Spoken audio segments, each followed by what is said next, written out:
তুমি কত লিটার দুধ করেছো পান,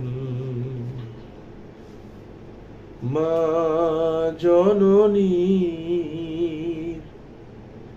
তুমি কত লিটার দুধ করেছো পান, তুমি এক বাটি দুধ হাতে নিয়ে মা জননীর কাছে গিয়ে, এক বাটি দুধ হাতে নিয়ে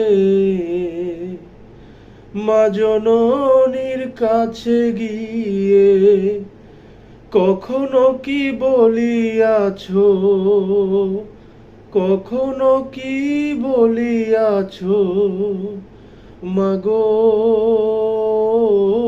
আপনি খান। তুমি কত লিটার দুধ করেছো পান, মা জননী। তুমি কত লিটার দুধ করেছো পান।